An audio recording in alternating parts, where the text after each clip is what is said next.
just so everybody here knows, Josh has a little bit of a limited time with us tonight. So what I thought I would do is call to order and do the roll call kind of quickly, and then just kind of dive into our guests, which are Josh Ward from the Missouri Department of Conservation and Stacy Arnold from the Deer Creek Watershed Alliance.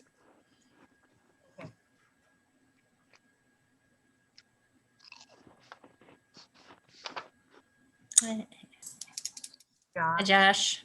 Hey, everybody. Howdy. Nice to see you again. Good to see you. Uh-oh, we're watching you drive. Oh no, Jerry. Pull over, Jerry. Pull over. It's I gotta not get up worth to it. Memorial North. Not worth it. You Okay. can start anytime. Okay. Thanks, Yvonne. Well, it looks like we have most folks here tonight, and I wanted to thank our guest speakers for coming, Josh Ward and Stacy Arnold. And as I mentioned just a minute ago, you guys will have sort of the front end of our agenda tonight, and then we'll do all our normal business sort of after you guys share with us. So I'm going to call the meeting to order, and I will let Michelle do roll call if you don't mind. Roll call, Carrie, Here. Ginger, Here. Linda, Here. Bill, Yeah. Laura, Here. Anna Mura, Jerry, Here. Annie, Here. here, Tessa, Pam, Here. and Yvonne. Okay, It's Michelle. First, I do want to say one thing. Linda, it's so nice to see your face. I'm sorry, the cord is too short, and so this is No. I know you're there. It's great. that's the big thing. All right. Very good. Well, thank you. So tonight, last meeting we had talked about potentially having Josh Ward here from the Missouri Department of Conservation to talk about their community conservation planning tool. And I was so glad when I reached out to Josh, he said he would be happy to do that. So he's going to provide just an overview of that tool for us tonight. Kind of, I think, food for us to think about how some of these principles that they're outlining in this tool could apply to the Douglas Hill development. And then, so that'll probably be 20 minutes, and then we have some time to ask him some questions. And then Stacy Arnold from the Deer Creek Watershed Alliance is going to, the Deer Creek Watershed Alliance presented a letter to the city a few months ago, I think, maybe in December, regarding the Douglas Hill development. And I kind of wanted her just to bring this group up to speed on maybe what the gist of what was included in that letter. So we would know what information was given to the city. So I imagine that'll take 5 or 10 minutes. And if we have questions, I'm sure Stacy would take our questions as well. So I will just introduce Josh, and then you can take it away, Josh. Or Josh Ward is very involved with community outreach in the Missouri Department of Conservation in our region. So thank you, Josh, so much for coming tonight. Yeah, thanks for having me. So I'm the community conservation planner for the Missouri Department of Conservation here in the St. Louis region. So part of my job is helping local government entities with conservation related policies or planning or best management practices. So as Carrie mentioned, she asked me to come here today to talk a little bit about our conservation planning tools manual. So I'm going to give you kind of a brief introduction to that. Maybe not everything will apply directly to Webster Groves, but it'll give you a good idea of what that manual can provide to city and county planners to help them develop more conservation-friendly communities. So let me see if I can share my screen here. Hopefully this works.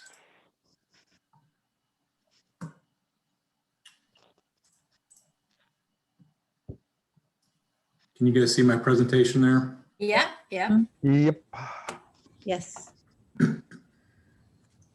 You're seeing actually the slideshow version of it. Actually, we're seeing the slide with your presenter's notes, but Uh-oh. I think that would be okay if you don't Let me mind. see if I can. Hang on one second. There's Tessa. Hi, Tess. How about now? There you go. It's good. All right. Okay, good. All right. So this was pulled from a training that we did. My counterpart in Springfield did for city and county planners.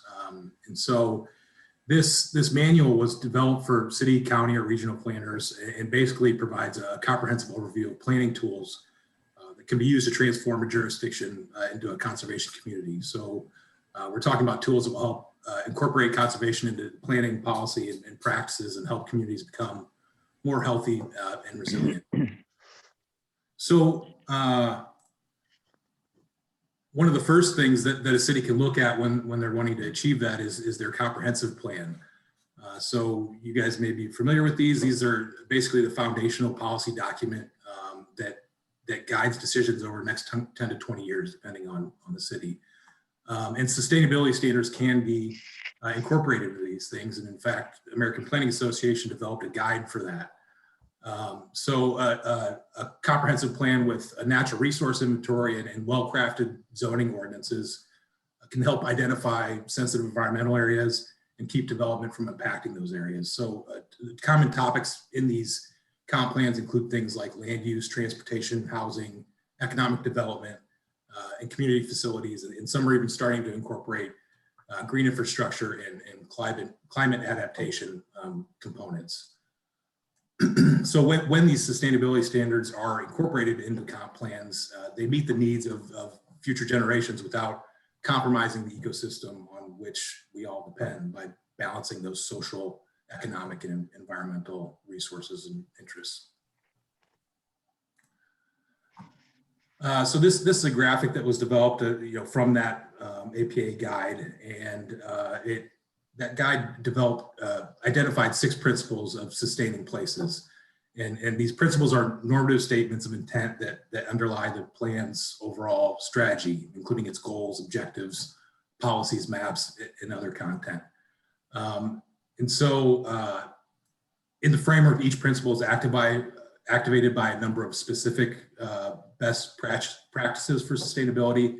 And so if we look at the graphic there, if we look at things like harmony with nature, so some of the best management practices that are associated with that principle would be restoring, connecting, and protecting natural habitats and sensitive lands, planning for provision and protection of green infrastructure, encouraging development that respects natural topography, and so on. So if that's something you guys want to dig into a little more, you can look up that guide from APA. So another tool, conservation planning tool, is the zoning code. And you guys are probably all familiar with the zoning code. It's the ordinance that controls and regulates land use in a city. And so it's dividing a community into those various districts and specifying uses for each of those districts. So one of the districts types would be a base zoning district. And so these are the standard zoning classifications for purposes of development, regulation, specificity. And so some examples of a base zoning district. I'm going to apologize. A lot of these are kind of text heavy because it was for a training and it's meant to be used as a reference. So I'm not going to go over everything in all of the slides. So some examples of base zoning districts would be a forestry zoning that's protecting timber resources, floodplain zoning that prevents development in areas where flooding could damage life and property. Cluster zoning is another example that allows for development that's more compact and dense and allows for more wildlife habitat connectivity and green space. So this is this kind of illustrates the cluster zoning concept. And on the left there you have that large lot layout, and on the right you have more of a cluster zoning layout that reduces the footprint of that development and allows for more green space. So, for example, like a mid-density residential development may have like a 1 to 3 acre minimum, or maybe like 3 to 10 acre minimum, like what you would see like out in Wildwood, for example. So these result in large manicured landscapes and inefficient land use, basically. So these kind of patterns can fragment habitat and wastewater and degrade just that natural network, the network of natural areas that communities depend on. So there's also overlay zoning districts. And so these address special land use circumstances, and these are superimposed over those base districts. And again, this might be kind of review for all you guys, but some examples of overlay zoning districts would be a green infrastructure overlay zoning. These are concerned with establishing or enhancing green infrastructure network. Lake watershed overlay zoning, these help to reduce water quality issues in a lake by treating the area of land that drains to that lake. And then there's also things like wildlife habitat overlay zoning. And this can be used to reduce that habitat fragmentation that I mentioned earlier.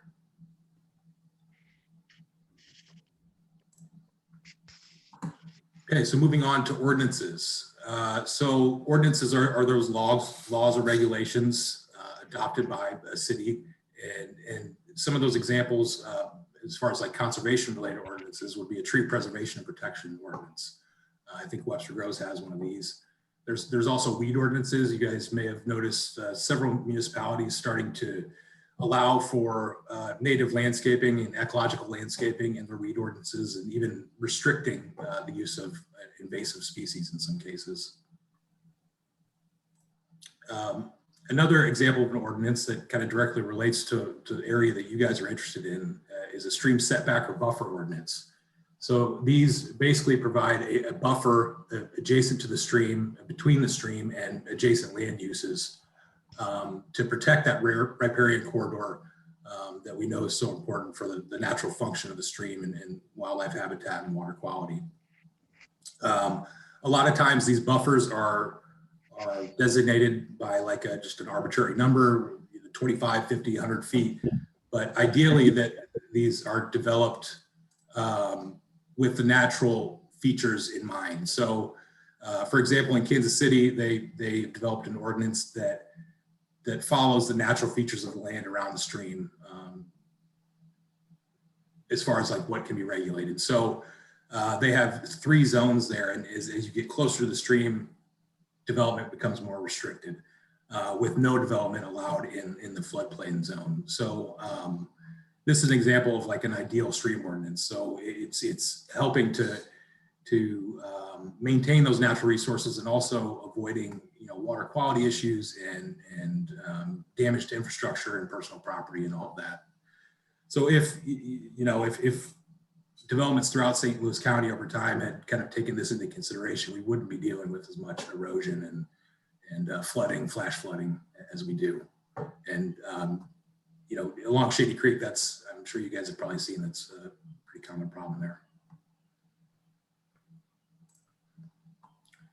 This is just another illustration of a stream setback ordinance. You have the design for a subdivision here, and the stream is over there to the left along that dotted line, and you can see that they've not allowed for any development to occur based on the natural features around that stream.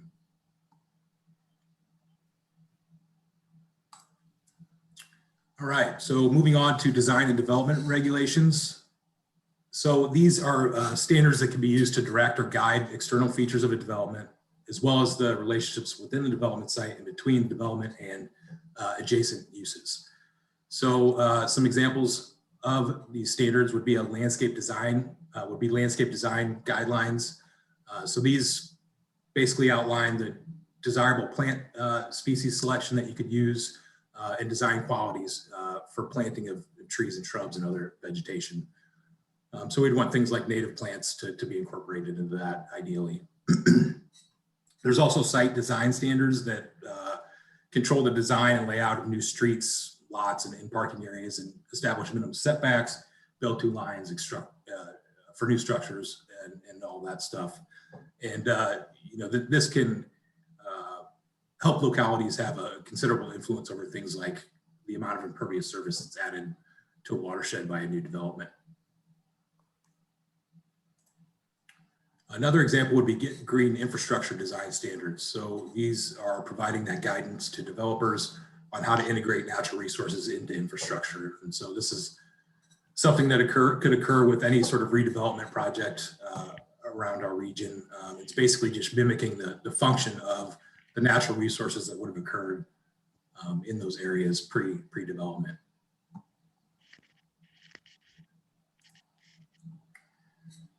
All right, so moving on to development strategies.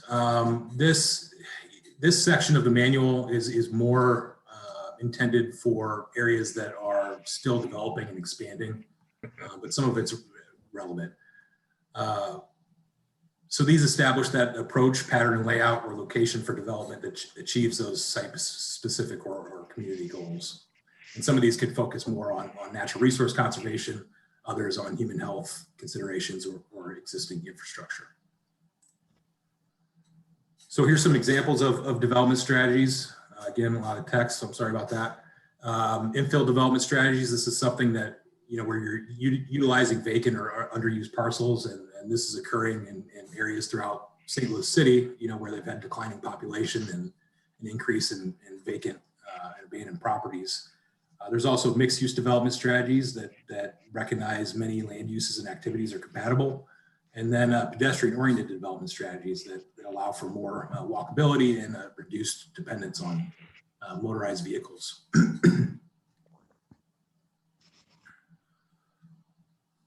So another example would be low impact development strategies. And like I mentioned earlier with the green infrastructure, these mimic the natural processes that help manage stormwater and protect water quality and the associated aquatic habitat. So these are working with nature to manage that stormwater as close to its source as possible. Low impact development employs principles like preserving and recreating natural landscape features and minimizing imperviousness to create functional and appealing site drainage that treats stormwater as a resource rather than a waste product.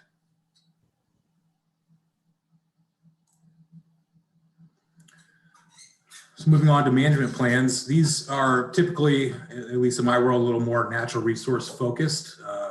Don't see a ton of these coming out of local government entities, but these are things that like provide an inventory and assessment, identify action items, and recommend best management practices and policy changes, and provide cost estimates for those kind of things. And these are written to provide guidance on how to protect natural resources or mitigate nuisances such as invasive species. So here's some examples of management plans. We have an integrated water resource management plans. Probably don't need to go into those too much. Invasive species management plans. This is becoming more of a topic in cities and where they're wanting to manage more invasive species. Although I haven't seen anybody develop a specific management plan for that.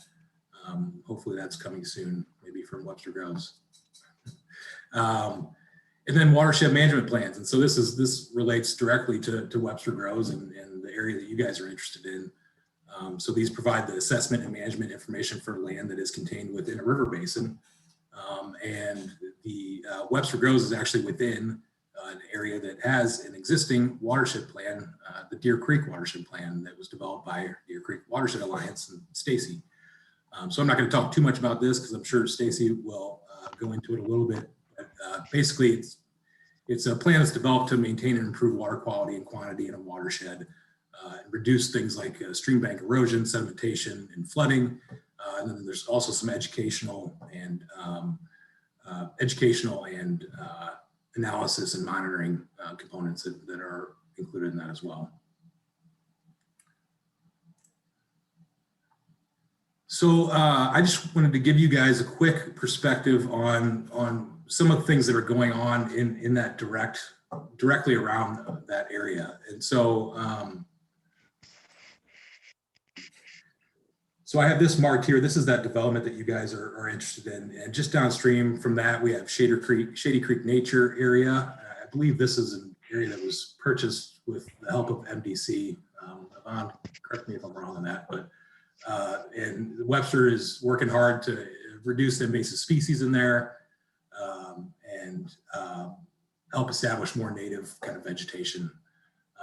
Just downstream from that on Shady Creek is Lorraine Davis Park. This is another one that Yvonne and Webster Parks has been working on to reduce invasive species and establish more native vegetation in that corridor around the creek. And that one's right along that Great Rivers Greenway Trail. Just downstream from that, at just below the confluence of Deer Creek and Shady Creek is a wetland area that's just adjacent to the metro station. This is an area that Deer Creek Watershed Alliance has focused on for a while. I think they're hoping to do a project there and are actively pursuing grants right now for that area. And downstream from that, on Deer Creek is this Brentwood flood mitigation area. So you guys may have heard of this. I think it's the Brentwood Forward Plan. And they're basically looking to restore floodplain habitat there along Manchester Road to help deal with the flooding, provide wildlife habitat, and provide more opportunities for people to get out and connect with nature in the area there. So this is just a closer view of that concept plan. As you can see, there's a lot of green that's going to be incorporated hopefully into that effort. So that should be pretty cool when that's done. A couple other examples of stream restoration efforts in urban areas.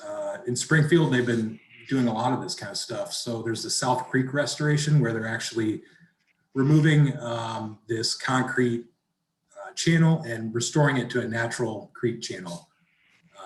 And so again, helping with stormwater management, providing some important wildlife habitat, and also providing an opportunity for people to get out there and recreate in nature close to home and in an urban area.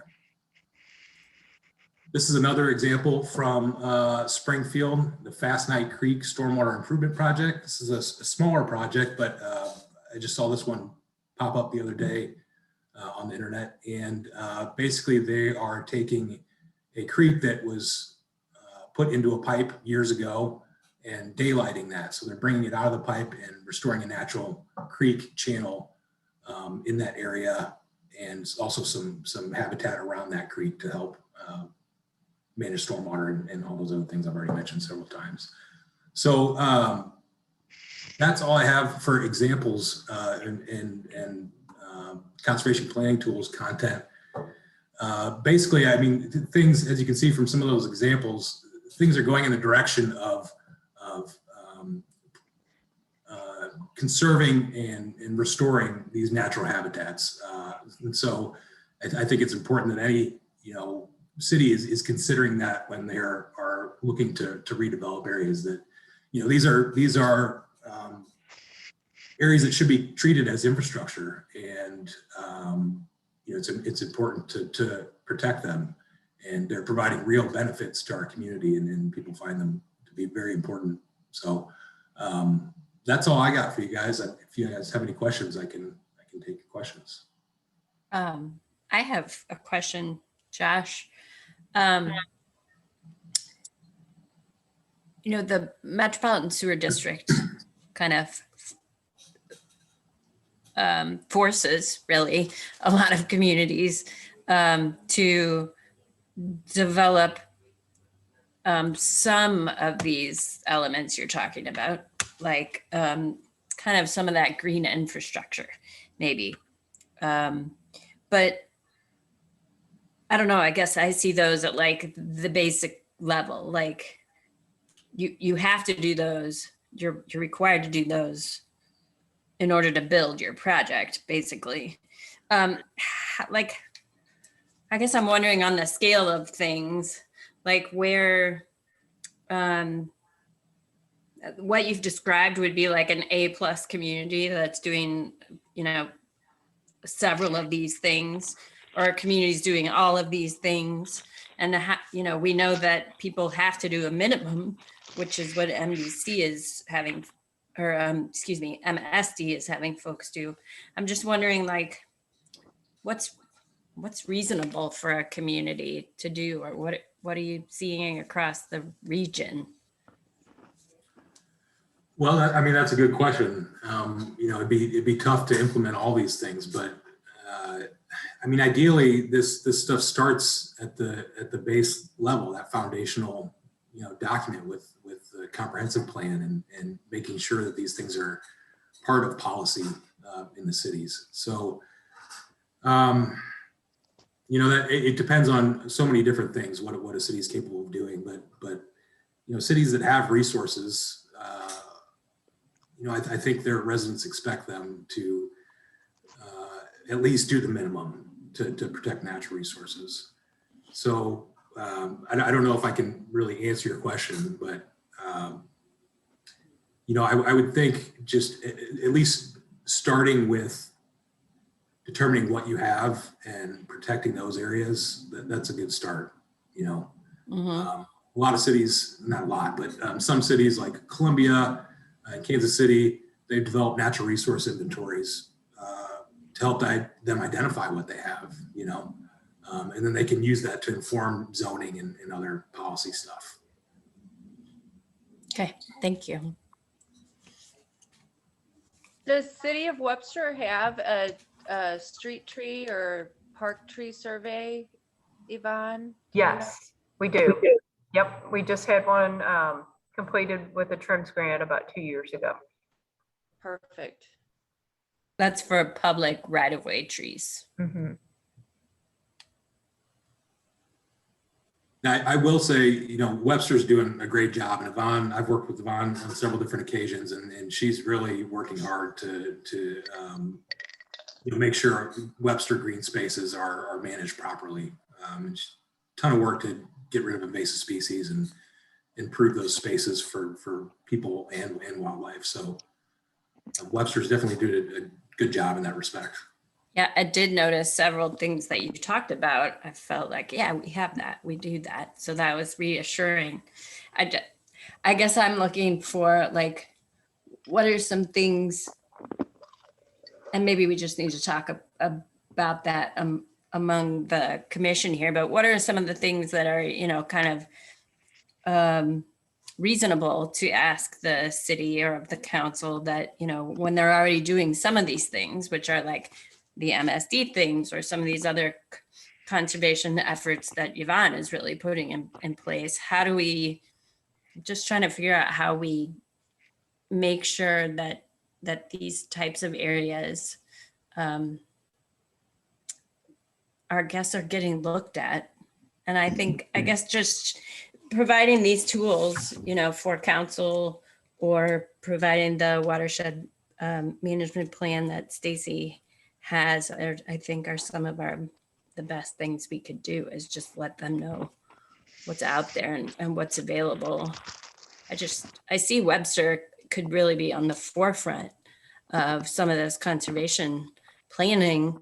And this Douglas Hill project is like, it's just like almost a softball, like right here, this could be an amazing development that is both sustainable and ecologically sensitive, and bring to the city all these other economic benefits that they're looking for. It does not in its current iteration. I was going to ask Josh what he thinks the role of public buy-in is, the average citizens. Because I've had a chance to talk with, you know, residents around town who just don't get what we're trying to do here in terms of creating a green infrastructure. They think this super big Douglas Hill project just fine the way it is, and they're just not. I'm kind of concerned about the level of unawareness or ignorance. Do you, People.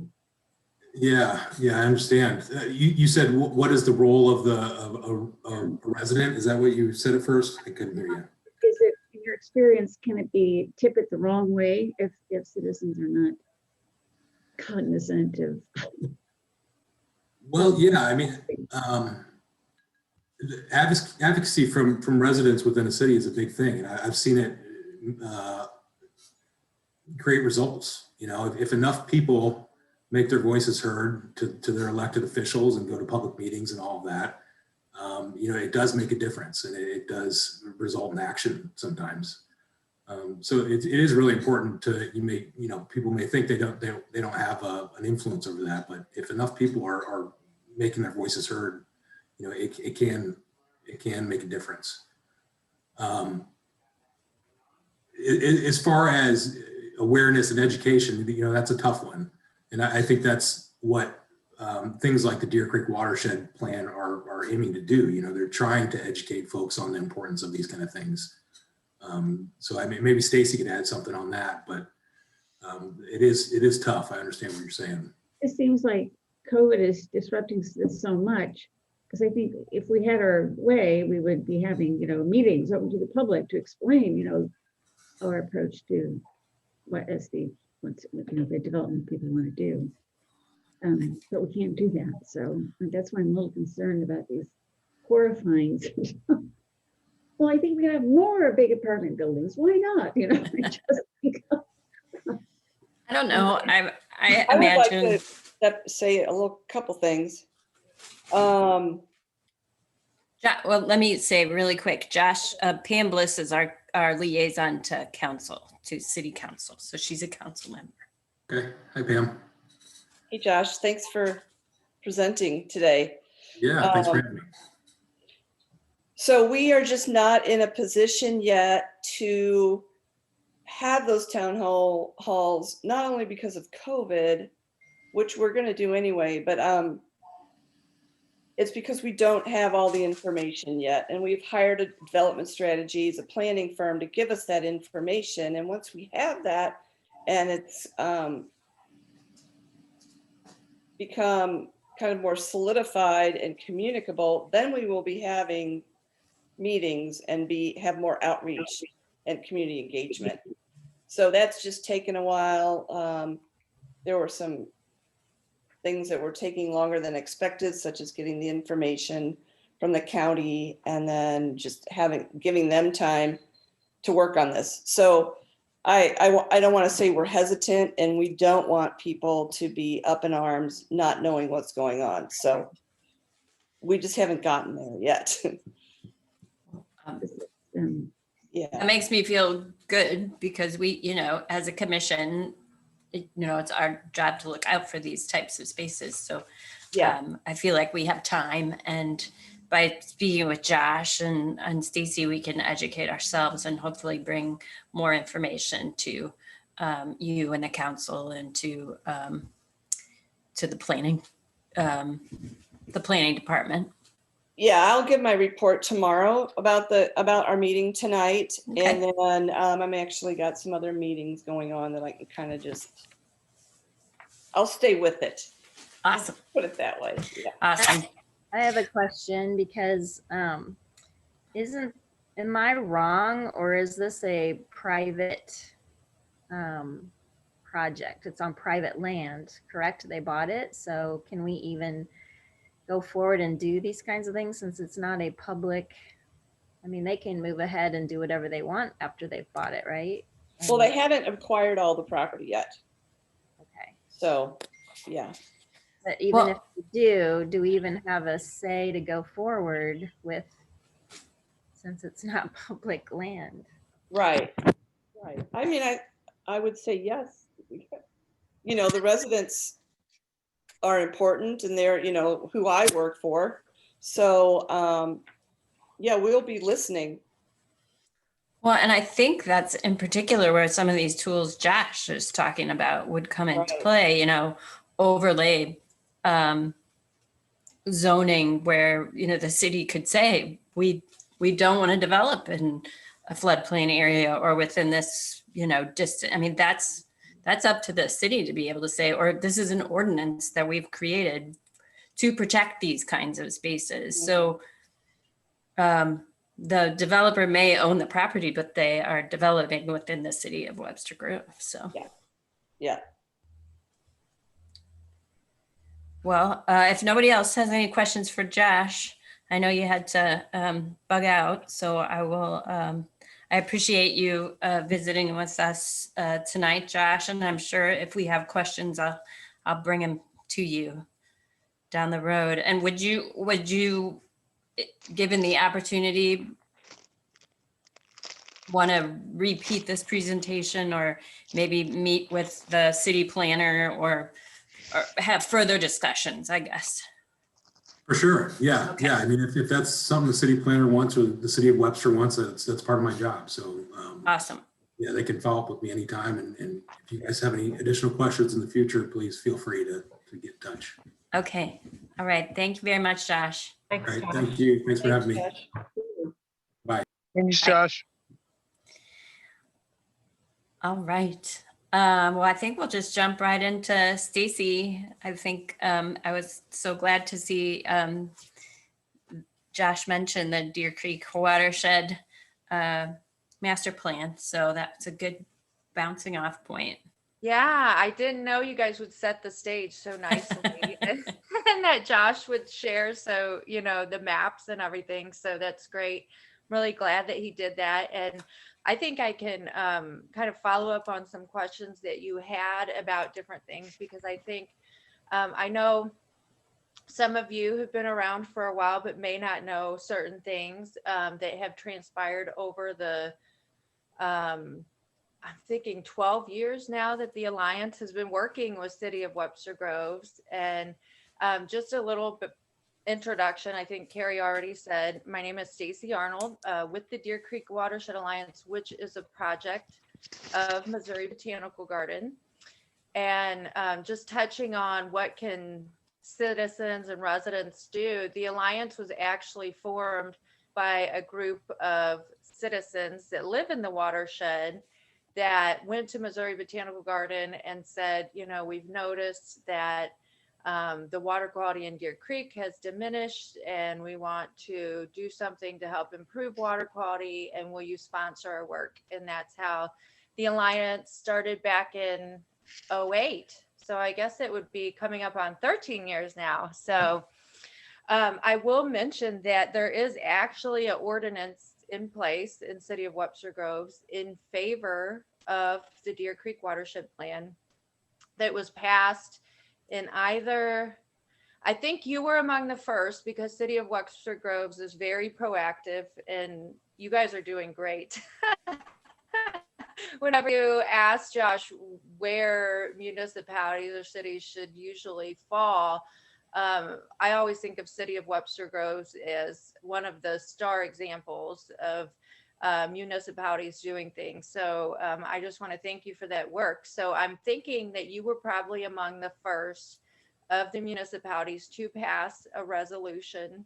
I don't know if it's a resolution or an ordinance in favor of the Deer Creek Watershed Plan, and I can pull that if that would be helpful for you, and send that to you, Carrie. And I think that would have been in 2012 when we started approaching municipalities, when we released the very first rainscaping cost share program. We went to all the 21 municipalities in the watershed and asked them to pass resolutions or ordinances in favor of the rainscaping cost share program and watershed plan. And 20 out of 21 passed resolutions in favor. And just to let you know, Carrie already mentioned it, that we submitted a letter to the Division of Planning in City of Webster. And I was a little more ahead of the game than I knew at the time, because as you've mentioned, there hasn't been a concrete plan set in place yet with what the development plans are. So at the time I submitted the letter, I did so in response to citizens reaching out to the Alliance which happens in a lot of the 21 municipalities. And then we try and work with whatever organization or municipality or, whatever group is involved with where the concern is coming from. So I immediately submitted a letter, and that was the very end of December. And Mara said that she had received the letter and she would keep that on file to share with the development company whenever the plans have been developed. And she also asked me if I would also potentially want to resubmit something more in depth, because it was, just a general letter encouraging using the watershed plan as oops, my dog just knocked my computer stand here. Using the watershed plan as, it's intended for a voluntary educational guidance document as this development group moves forward with deciding what best to do. And I think Josh really touched nicely on, kind of the goal of the watershed plan, which is low impact development strategies would kind of fall into that: tree preservation, green infrastructure, rainscaping, that can kind of help use nature to, absorb that stormwater, that additional impervious surfaces, where development is being done may add. All right. And I would be happy to, I think I may have shared the letter with you. I have it on my screen if you want me to share my screen, or I can share it with the group. Like I said, we just highlighted some key watershed planning strategies. And also, I think something to note with this group is that the original plan was approved by MoDNR, Missouri Department of Natural Resources, which we get a large amount of our funding from, and EPA back in 2011. And we currently have an updated plan available for public comment and review. And we are working through, getting comments and revising, and hopefully we'll finalize an updated plan in the beginning of 2022. So we'd gladly welcome any input that the commission may want to provide, and I'd be happy to share the links to each chapter of the plan and the link to submit your comments. Thanks, Stacy. I did forward your letter on to this group in an email. So if anybody needs that, you guys can reach back out to me. I have that. It would be great. I guess I probably shared it too, but if you wouldn't mind sending the link to me for the current draft of the plan, I think it would be great to share that with the committee and have them weigh in. Yeah, I will send that to you. I know I sent it out to the technical advisory group, which you serve on, but that's been a minute. So I'll send you a refresher on that. Thank you. And yes, and then we do have the 3 different committees where we engage, citizens in the watershed, and then our technical group, which Carrie serves on, the technical advisory group. And Yvonne, I believe you attend our community leaders meetings. Yes, so that group is the jurisdictional authorities within the watershed. So the municipalities and, local governments. And they kind of drive that watershed planning process. Stacy, would it be, if Mara suggested perhaps drafting another document with a little more detail, I guess, is that something you're hoping to do? She mentioned that, there would be an opportunity after, if I wanted to do a more in-depth review of whatever the plans are, and then Okay. submit a more in-depth letter. It may or may not We're not regulatory like MSD. Does have certain regulations that will there'll at least be those requirements Right. down from MSD to manage whatever stormwater runoff is created by the development.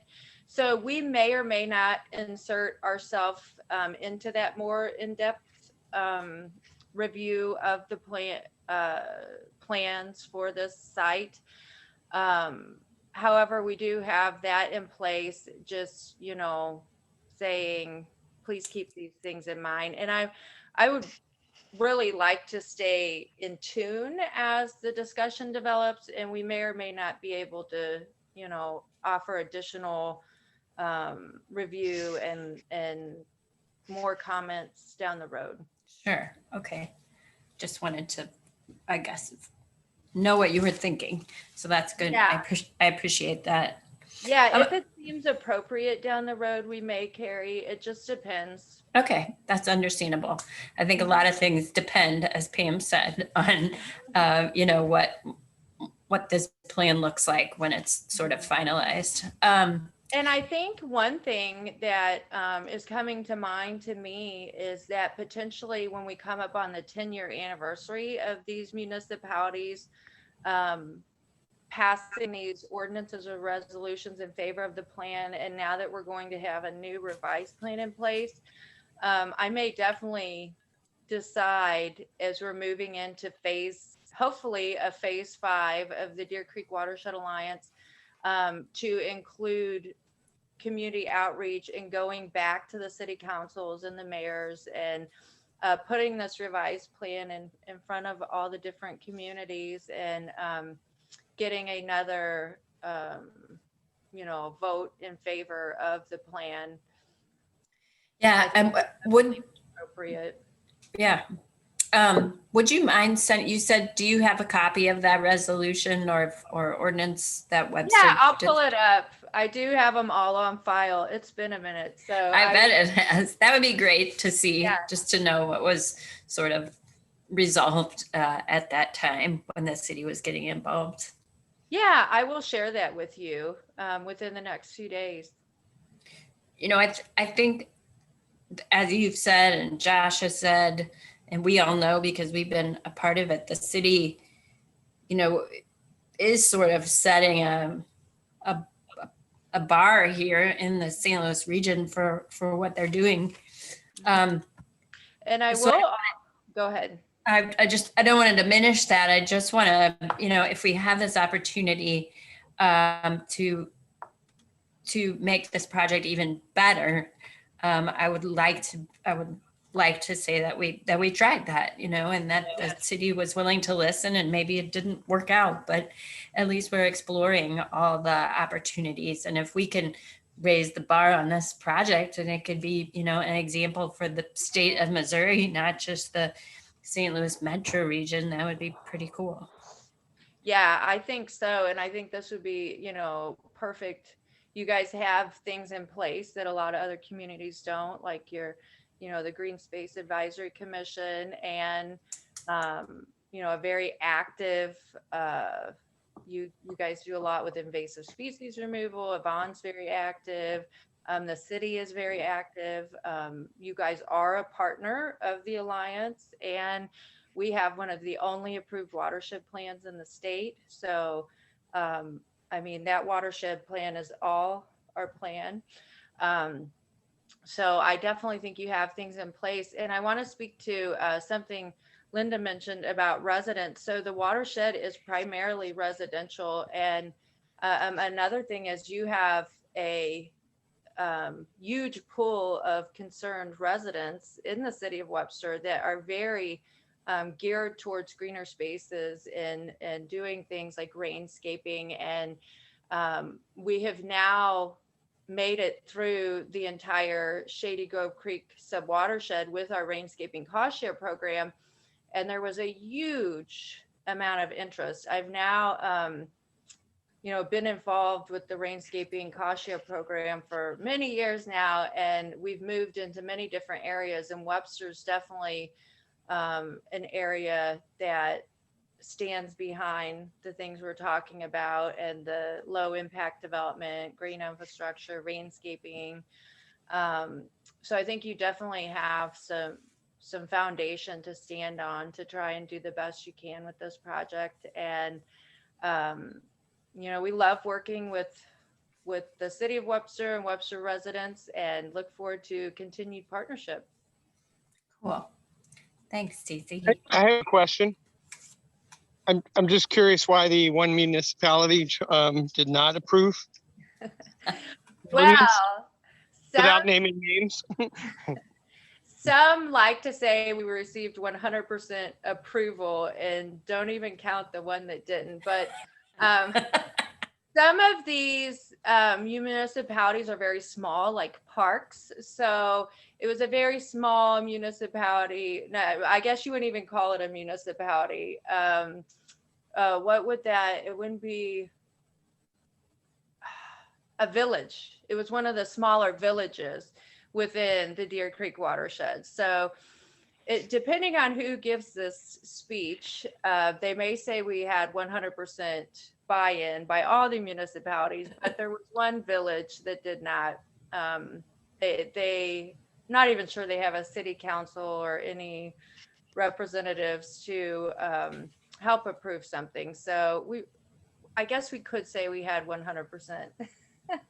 So it was really about the resources. That Yeah. sounds like at that point. Yes. Okay. Stacy, what are the beginning and ending points of Deer Creek, of the watershed?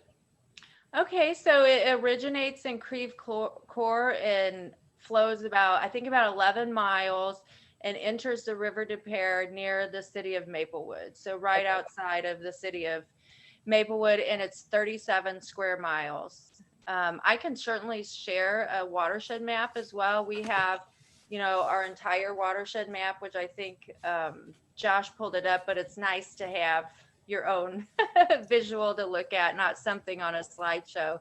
So I could certainly share that map with you. And then we also have just a map of streams within City of Webster Groves as well that I can share. Thanks. That would be great. Thanks, Stacy. Mm-hmm. Any other questions for Stacy?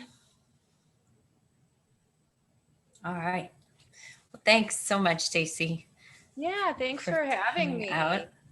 It's nice to be back with this group. Many years ago, I know Tessa was with the group then. We did the tree tagging in the city of Webster Groves and tagged trees for something like a month with the various benefits that trees provide. So I've always enjoyed working with you guys, and it was nice to talk to you tonight. And thanks so much for having me. All right. And I look forward to seeing your email with those few items in it. Yes, if you Okay. don't get it within the next few days, I will follow up. check your spam or follow Right. up. Okay. Thanks, guys. Stacy. Bye, thanks, Stacy. Thank you.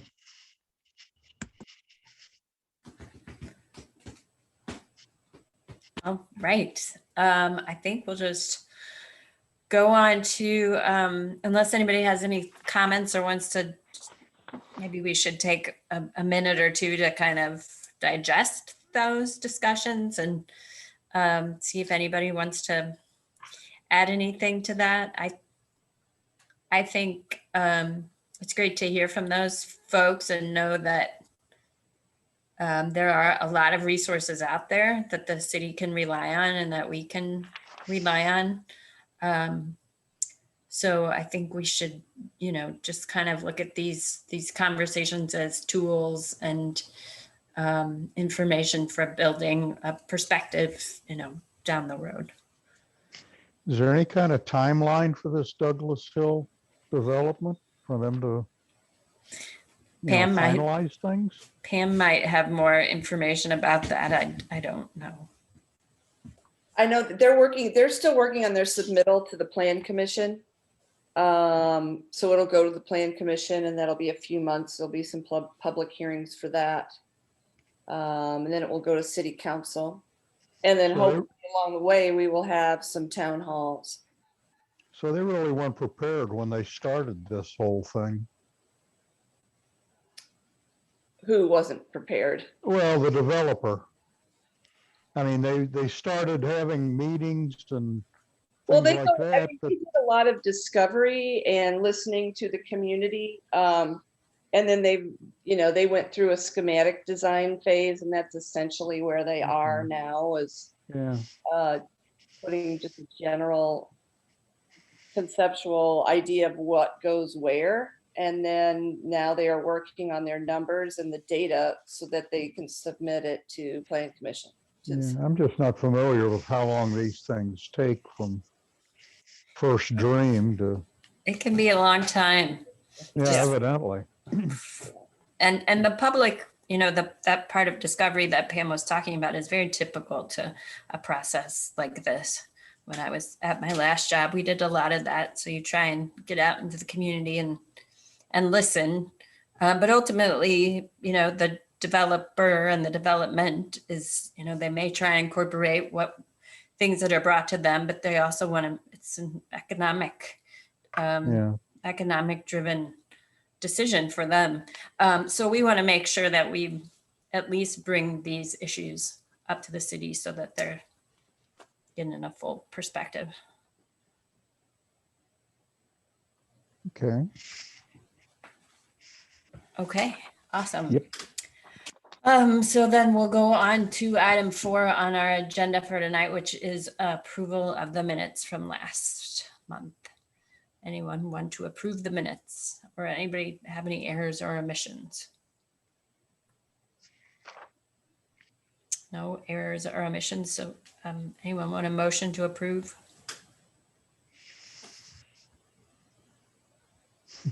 Oh, I couldn't hear you, Ginger. Oh, I'll make a motion to approve. Okay, I second. Jerry seconds. Thank you. Okay. And then old business. Douglas Hill Development update. It sounds like we kind of got our update. Is there anything else you would like to tell us, Pam, about that? Not at this time. Okay. Yvonne, was there anything else you wanted to? Okay. Okay. The second item on old business is the Trees of Distinction program. I think that's supposed to be the future Trees of Distinction program update. And I don't have an update for you guys. That's in the same spot. So I will keep that on as close to the front burner as I can right now. Item C, future Webster Groves tree walks. Tessa, did we have anything? We do have the tree walk scheduled with Mark Gruber for the Arbor Day celebration that evening on the 27th. I don't think we were starting to plan anything else yet, Tessa, were we? No, I haven't asked. Okay. Our Mark at the Forest Relief if he'll do another one yet. I just kind of focused on the next one. Did you give him a time for that walk? I can't remember how long our ceremony is usually. Like, Yeah, I think I told him 6. We would start around 6, but it would be after the ceremony, which starts at 5:30, I believe. I will send a copy of that program out to you guys. I got it to Yvonne a week or so ago, but I didn't send it to you guys so you can know what's going on. So yeah, it'll just be right after that, Tessa, so probably 6 o'clock. Okay. So well, it might be nice to plan another one with Mark in the fall if he'd be willing to do that. I don't know if folks have an opinion. I think it'd be cool to go back to the same park, Larson, but I don't know what other people think. Just so that he could look at some of those same trees again and talk about. Mark Halpin. Yeah. Oh, I'm sorry. Yes, the other Mark Halpin. Does anyone else have any thoughts about that? Or you guys, with the show of hands, think it's good to go back to the same place and kind of see things in a different light? Yeah, it would. I think. Okay. So maybe you could talk to Mark and see if he would want, I know I think he has a new baby and things are kind of busy for him through the summer, but maybe, October, he'd be willing to. You're not expecting the same people on the walk, are you? I don't know. I think it would be pretty cool if we would have the same people. Yeah, I think some people would like to come back, but when we open it, we take anybody that's interested. Right. That sounds good. I'll let him know. He loves doing it, so I'm sure he'll be up for it in the fall. Good. All right. Then the last thing on the old business is the Arbor Day event planning. So I did put the program together. Yvonne, do you Sure. have a copy of that program with you? I do. So Carrie, if you can sort of MC the event and you'll introduce Pam, we'll do the welcome and introduction.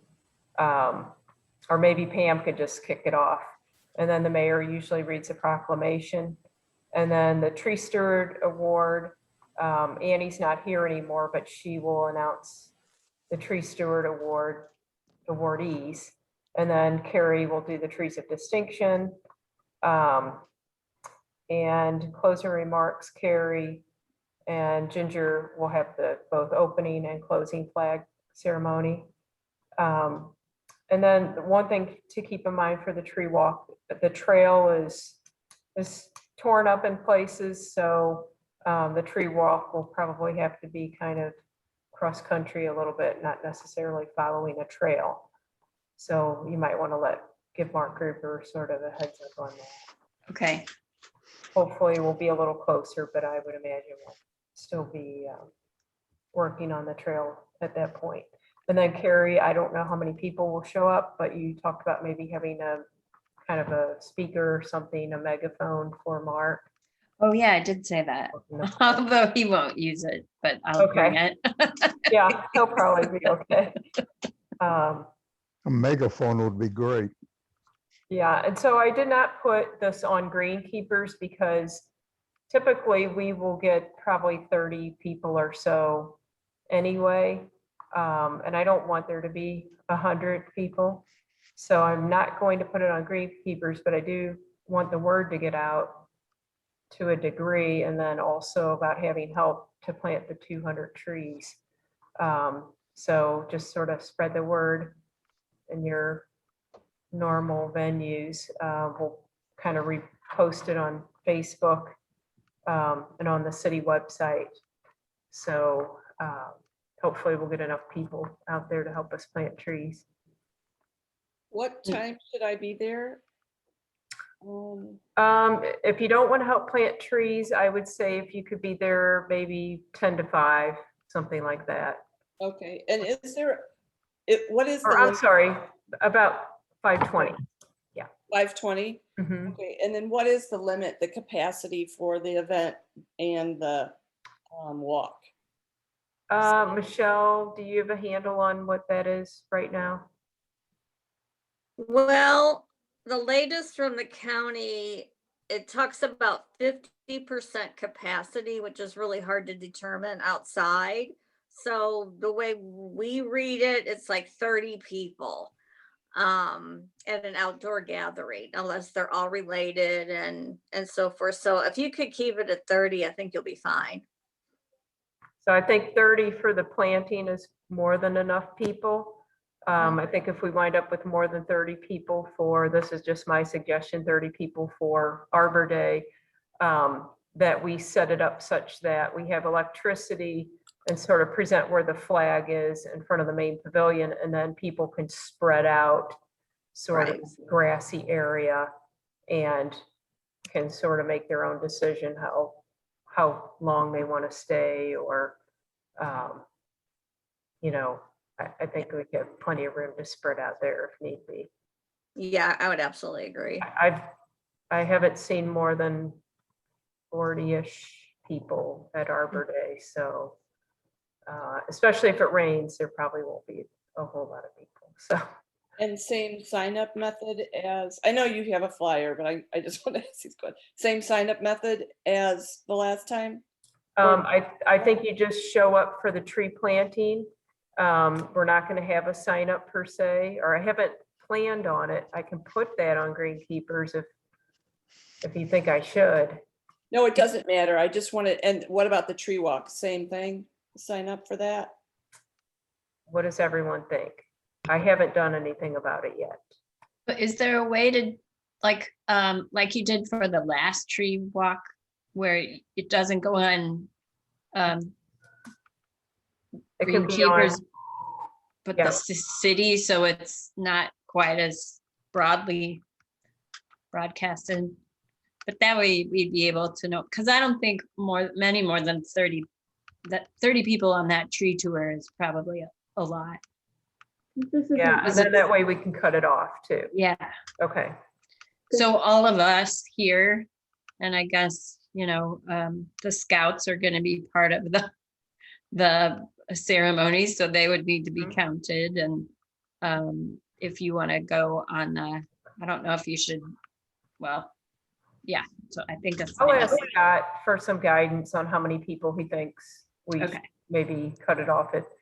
I think if you start to ask people to sign up for the actual Arbor Day celebration, I don't know how that will go. I mean, I guess they can, but what I'll do is I'll see if Mickey can set up 2 separate events for the tree planting and for the tree walk.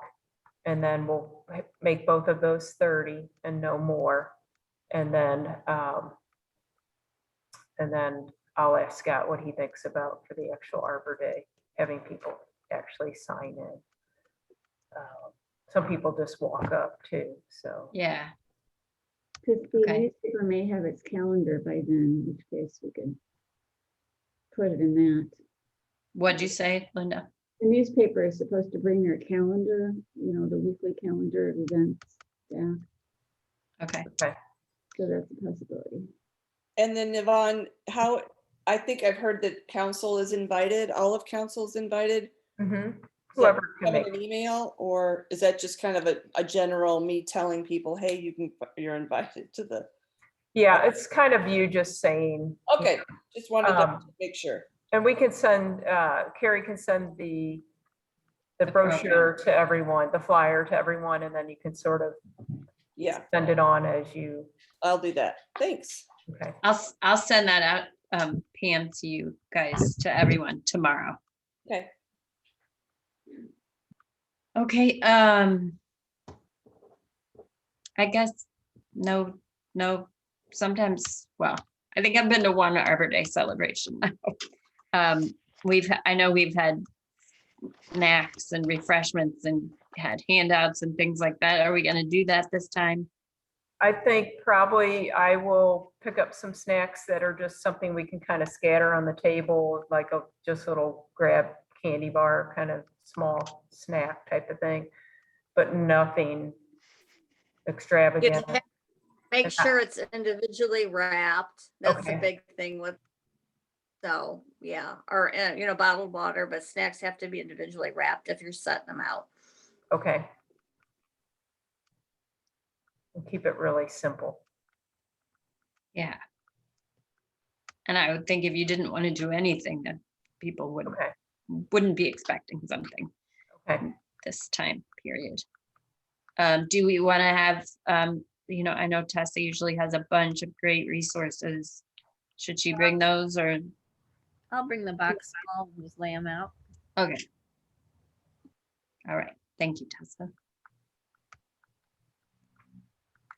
Okay, any other questions about the, If we have some hand lotion or something available for people too.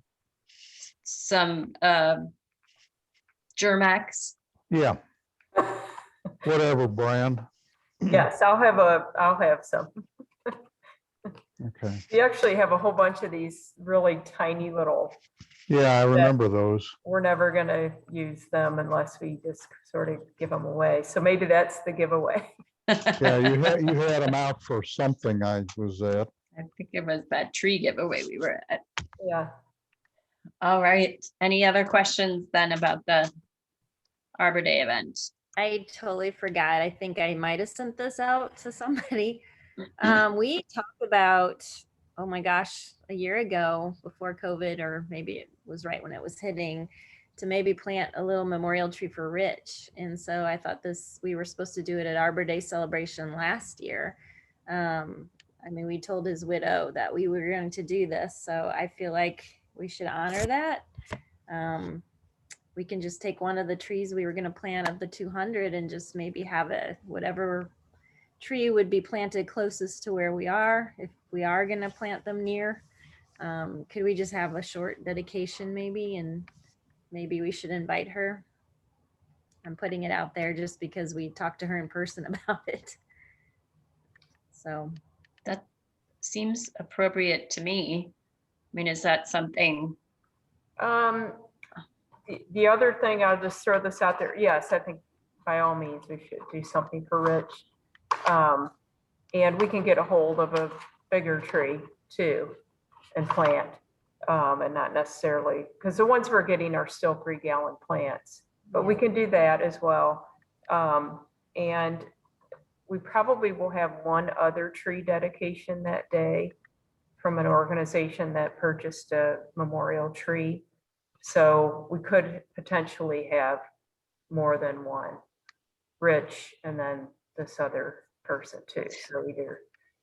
And do we have I know Forest Relief has those little tags they put onto a tree that people can name or put a name on. Maybe we could get something like that. Yeah, I have some that we can. Oh, okay. And then maybe at the Arbor Day celebration, we just mention the 2 trees or something. I don't know.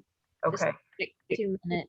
Do you want to write something up about Rich maybe and say anything, or?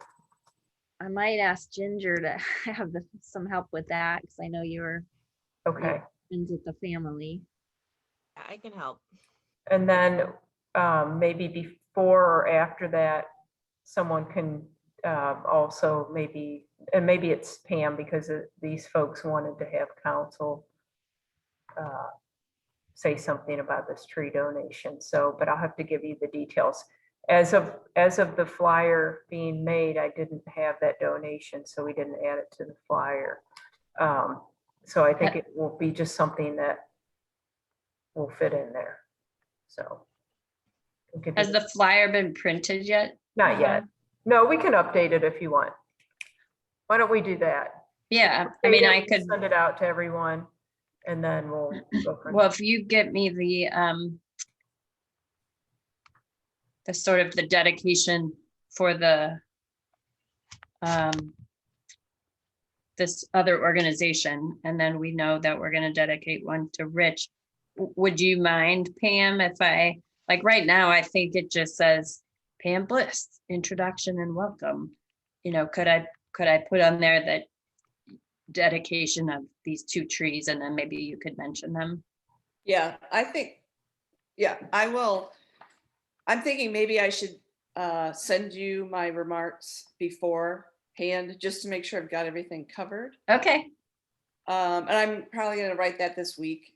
Okay. At the end of the week. So if you don't have it to me like by the beginning of next week, I will get it to you. give me a nudge. Yeah. All right. Yeah, I have it on my list.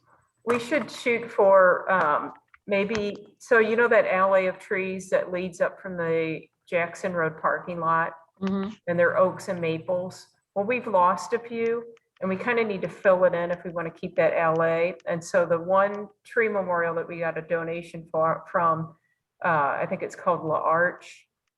Folks sent a donation, so we ordered an oak for that, but I'd like to maybe order an oak for Rich too, so he can be in a significant area Okay. and be part of that alley of trees. So that's what I think I'll shoot for.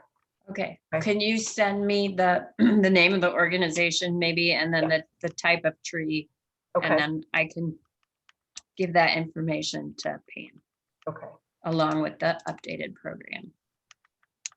okay.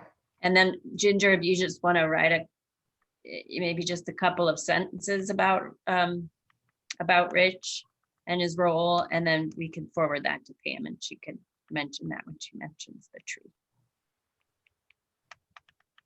Okay. Okay. Good. Okay. Well, if you give me that information tomorrow, Yvonne, I should be able to update that tomorrow. Okay. And then Ginger, if you could do that, do you think you could do that tomorrow? Okay, Yeah, totally. great. So we should have something to you, Pam, maybe the end of the day or Wednesday. Okay. Okay. Okay, let's see. Any other thoughts about Arbor Hey, Day? Carrie, should Hmm? contact Rich's wife. Oh. Ginger, do you want to do that? Yes, I can do that. Okay. I'll reach out. Yes, thank you, Ginger. You're welcome. All right, on to new business then. Yvonne, first thing on the list is upcoming volunteer events. I have some private events set up, but other than that, it's the Arbor Day planting is the next. Yes. Okay.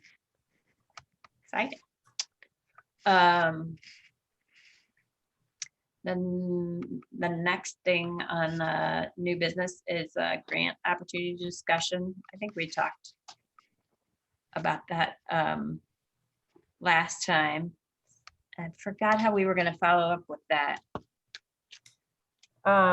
We probably don't have to talk too much about it, but I will let you know that I met with Erica, who owns Goats on the Go. And so we met at Shady Creek and so she's not 100% positive that they will eat winter creeper because typically goats eat from sort of the mouth up. But there is still honeysuckle there that they would knock back. And she would like to do maybe a pilot program with us and just charge us a minimum fee to bring in 40 goats and just let them see what they eat. And so I talked to my boss a little bit about it, and he said, "How bad do you want these goats?" I said, "I want them." So, but anyway, just in the preliminary, I need to work out the details, talk to MSD about whether or not there's a problem with goats so close to the creek and a lot of logistics. And so what I'm thinking is if it's a go for goats, then maybe council would just pass a resolution allowing a temporary permit for us to give this a try. So it's basically they bring in the 40 goats, they can eat about an acre a week, and they put an electric fence that is solar powered and it keeps any kind of coyotes out, keeps the goats in, and they check on the goats once a day. But people love it. It's more of a novelty than really anything, but it's sort of a neat way to do something that. Great advertising for us. Yeah, and whatever they eat, the goat's digestive system is somehow, nothing can germinate after it goes through the goat's system. Nice. So it's not like even if they eat honeysuckle in the fall and they eat the berries won't germinate because their digestive system annihilates it. So anyway, it was kind of fun. And I just, so that would be a grant opportunity. I also talked to Josh, who gave us our presentation, and he wanted to know if it really worked before they would start talking about funding for it.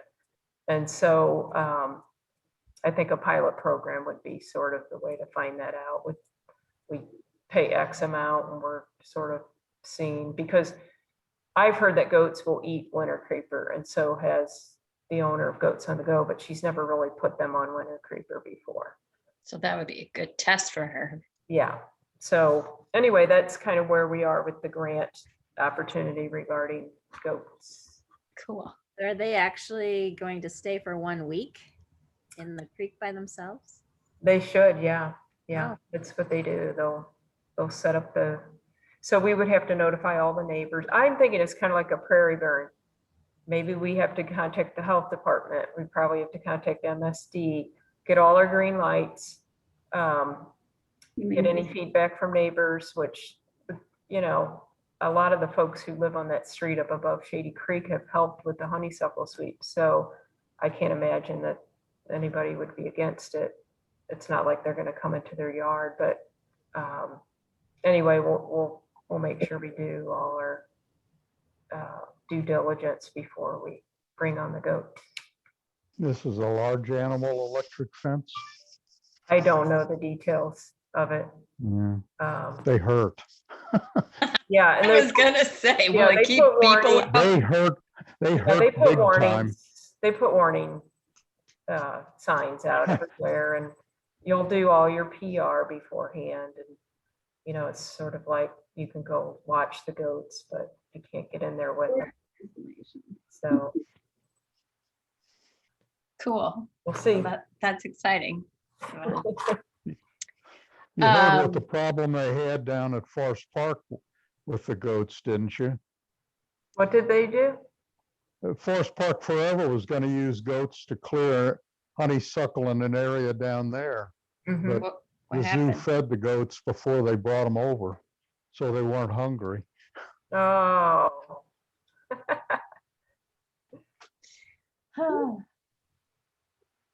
All right.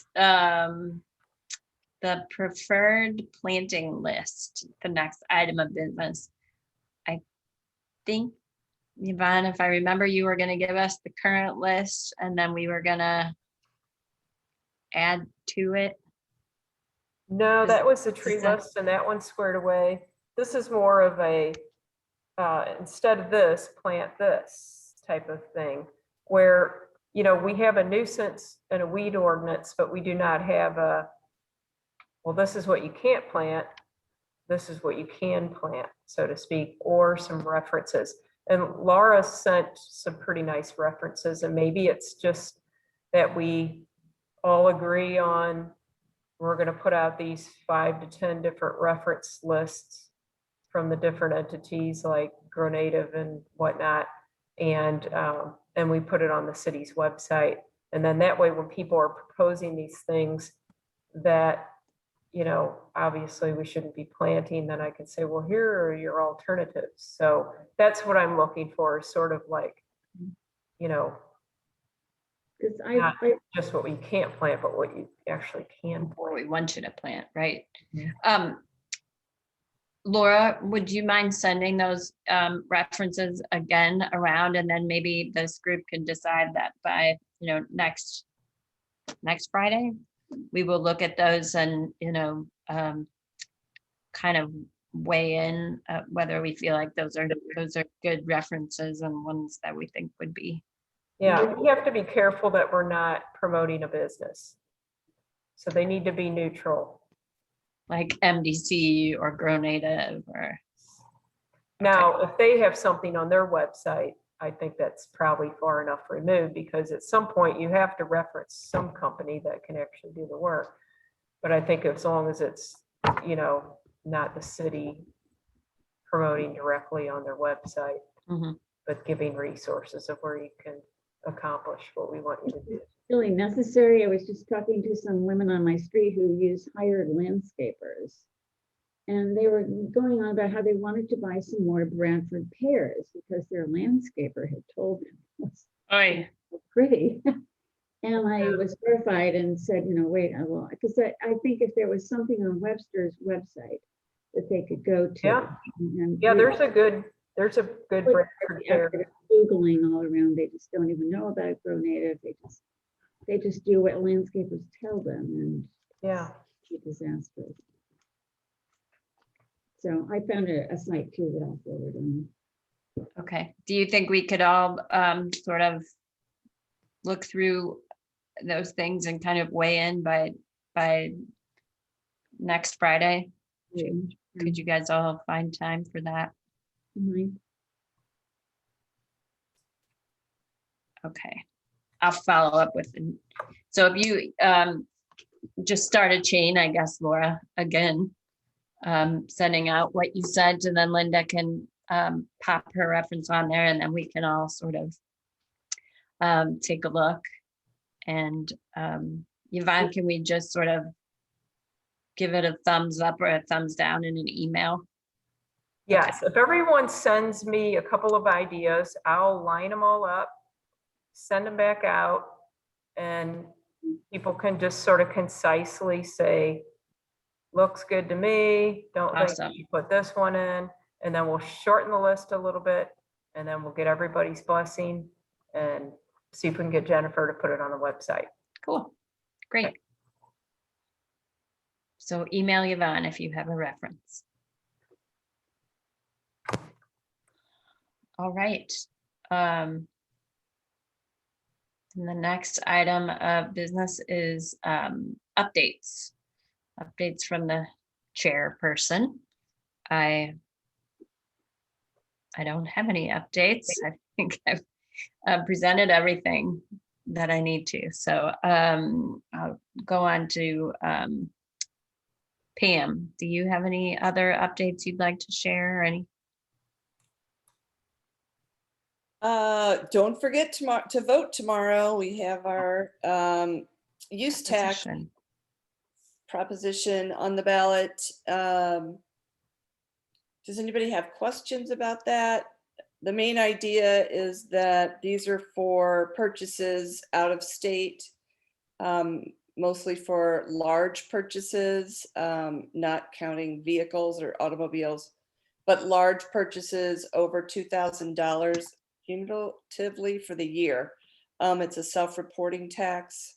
And once the use tax gets passed or Wayfair gets passed in the state, which it's likely to happen, municipalities have to have it in place in order for us to get those benefits as well. So it's a 1% tax on sales items.